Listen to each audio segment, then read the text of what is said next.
It came from China, a piece of blue silk that lit up the room with its colours. The peacocks with their shining silvery tails, the blue lakes and the white waterfalls, the cloudy mountains and the dark blue trees. It was too lovely to wear, too beautiful to cut with scissors. All through the long years of a marriage, the silk had stayed safely in its box, waiting, but not forgotten. And now the time had come. When Mr. Blackie became ill again that autumn, both he and Mrs. Blackie knew that it was for the last time. For many weeks, neither spoke of it, but the understanding was in their eyes as they watched each other through the days and nights. It was a look seen in the faces of the old and the very young, neither sad nor hopeless, just a quiet understanding. They accepted what was coming. It showed in other ways too. There were no more cross words from Mrs. Blackie about her lazy old husband. Instead, she took care of him day and night. She managed their money carefully to buy him his favourite foods. She let the district nurse visit him, but no more than twice a week. Mr. Blackie went to his bed and stayed there quietly. He had never talked much about the past, but now he spoke a lot about their earlier days. Sometimes, to Mrs. Blackie's surprise, he remembered things that she had forgotten. He talked very little about the present, and never in those weeks about the future. Then, on the first icy morning of the winter, while Mrs. Blackie was filling his hot water bottle, he sat up in bed to see out the window. He could see a row of houses outside, with ice on the grass in front of them, like a white carpet. "The ground will be hard," he said at last. "Hard as a rock." Mrs. Blackie looked up quickly. "Not yet," she said.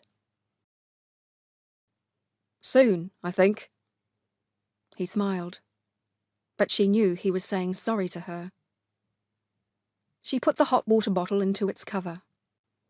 "Lie down, or you'll catch cold," she said. He lay back against the pillow, but as she moved about him, putting the hot water bottle at his feet, he stared at the shapes of ice on the window. "Amy, you'll get a double plot, won't you?" he said. "I won't rest easy if I think that one day you're going to sleep by someone else." "What a thing to say!" The corners of her mouth moved suddenly. "You know very well I won't do that." "It was your idea to buy single beds," he said crossly. "Oh, Herb." She looked at the window, away again. "We'll have a double plot." For a second or two she waited by his bed.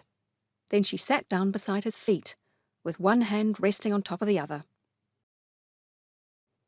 This was the way that she always sat when she had something important to say. "You know, I've been thinking on and off about the silk." "The silk?" He turned his head towards her. "I want to use it for your laying out pyjamas." "No, Amy," he said. "Not the silk. That was your wedding present, the only thing that I brought back with me." "What am I going to do with it now?" she said. When he didn't answer, she got up, opened the cupboard door, and took down the wooden box. "All these years we've kept it. We should use it sometime." "Not on me," he said. "I've been thinking about your pyjamas." She fitted a key into the lock on the box. "It'll be just right." "It'll be a right mistake, I think," he said. But he could not keep the excitement out of his voice.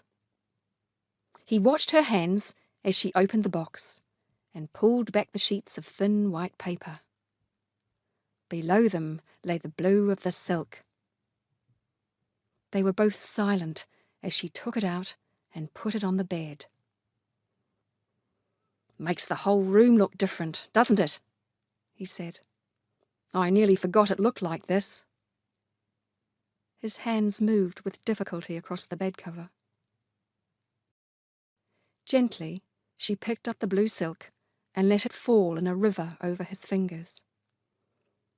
"Oh," he sighed, bringing it close to his eyes. "All the way from China." He smiled. "I kept it on me all the time. You know that, Amy? There were people on that ship who wanted to steal that silk, but I kept it pinned round my middle." "You told me," she said. He held the silk against his face. "It's the birds that you notice," he said. "At first," said Mrs. Blackie. She ran her finger over one of the peacocks that marched across the land of silk. They were beautiful birds, shining blue, with silver threads in their tails. "I used to like them best, but after a while you see much more, just as fine, only smaller." She pushed her glasses higher up her nose and looked closely at the silk, her eyes following her finger. She saw islands with waterfalls between little houses and dark blue trees, flat lakes with small fishing boats, mountains with their tops in silvery clouds, and back again to a peacock with one foot in the air above a rock. "They just don't make anything as beautiful as this in this country," she said. Mr. Blackie held up the box, enjoying the smell of the wood. "Don't cut it, Amy." But now he had won, he was happy. "Oh, go on, Amy. It's not such a bad idea. In fact, I think they're fine. It's that nurse, you see." "This afternoon?" "Bring in your machine and pins and things so I can watch." She turned her head and looked at him. "I'm not using the machine," she said. "I'm doing it all by hand, every thread of it." "Eh?" She turned the pattern over in her hands. "Oh, about 3 or 4 weeks. That is, if I work hard." "No," he said. "Too long." "Oh, Herb, you want me to do a good job, don't you?" she said. "How long?" "A week," she whispered. Although the doctor had told him to lie flat in bed, he made her give him another pillow that afternoon. She took the pillow from her own bed, shook it, and put it behind his neck. Then she measured his body, legs, and arms. "I'll have to make them a bit smaller," she said, writing down big black numbers. Mr. Blackie was waiting, his eyes wide. He looked brighter, she thought, than he had for weeks. As she arranged the silk on her bed and started pinning the first of the pattern pieces, he described the journey home by boat, the stop at Hong Kong, and the man who had sold him the silk. "Most of it was rubbish," he said. "This was the only good thing that he had, and I still paid too much for it. You got to argue with these people, they told me. But there were others who wanted that silk, and I had to buy it, or lose it." He looked at her hands. "What are you doing now? You just put that bit down." "It wasn't right," she said, through lips closed on pins. "It needs to be in just the right place. I have to join a tree to a tree, not to the middle of a waterfall." She lifted the pattern pieces many times before everything was right. Then it was evening, and Mr. Blackie could talk no more. He lay back on his pillows, his eyes red from tiredness. "Go to sleep," she said. "Enough's enough for one day." "I want you to cut it out first," he said. "Let's leave it until the morning," she said. And they both knew that she did not want to put the scissors to the silk. He was very tired the next morning, but refused to sleep while she was working with the silk. From time to time, she thought of a reason to leave the room. He slept then, but never for long. After no more than half an hour, he would call. She would find him awake, waiting for her to start again. And that day and the next, she did all the machine work. It was a long, boring job, because first she sewed all the pieces in place by hand. Mr. Blackie silently watched every move she made. Sometimes she saw him studying the silk, and on his face was a look that she remembered. It was the way that he had looked at her when they were young lovers. That hurt a little. He didn't care about the silk more than he cared about her, she knew that. But he saw something in it that she didn't. She never asked him what it was. Someone of her age did not question these things or ask for explanations. She just went on with the work, thinking only of the sewing and the silk. On the Friday afternoon, 4 days after she'd started the pajamas, she finished the buttonholes and sewed on the buttons. She had had to work more quickly at the end. In the 4 days, Mr. Blackie had become weaker. She knew that when the pajamas were finished and put back in the box, he would be more interested in food and rest. "Do you like them?" He tried not to look too pleased. "All right. A little bit small." "They are not, and you know it," Mrs. Blackie said crossly. "It wouldn't hurt to say thank you. Here, put your hands down, and I'll change you before you get cold." "Why not?" "Because you can't," she said. It's not the right thing to do, and the nurse will be here soon." "Oh, you and your ideas." He was too weak to stop her.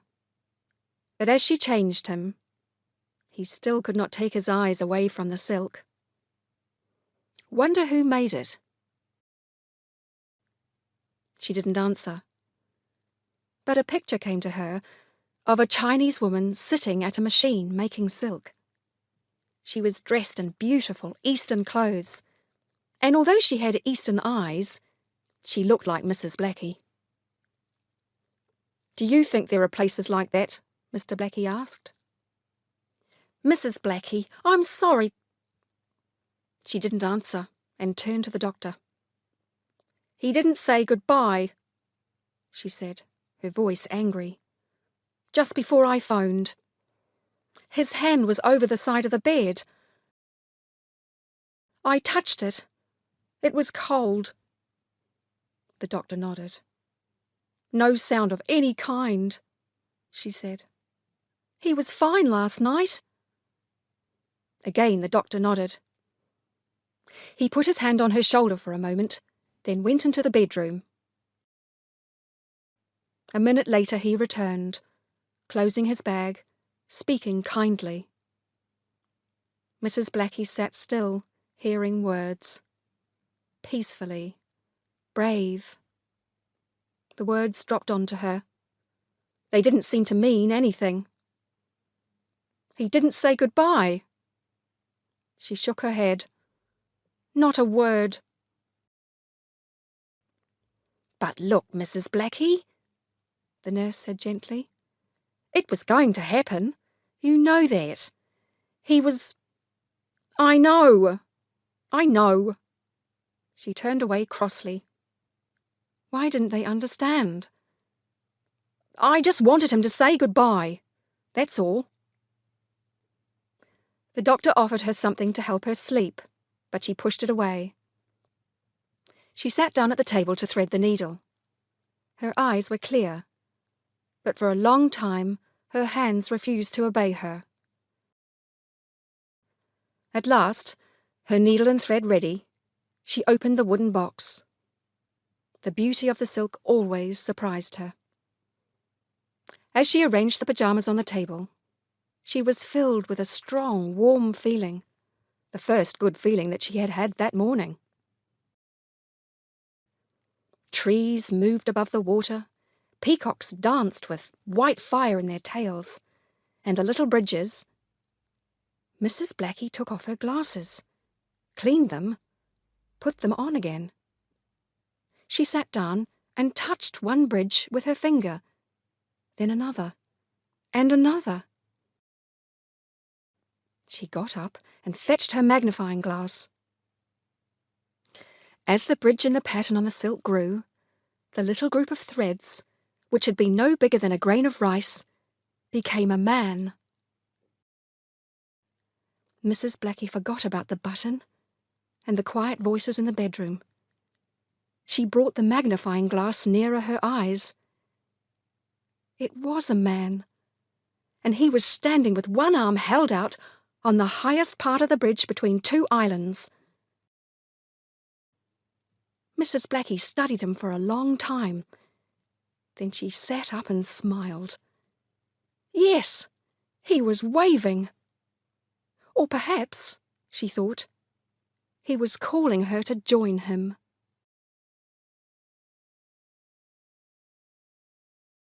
Thank you for watching this video. Please like, share and subscribe to the channel to see the latest videos. Thank you.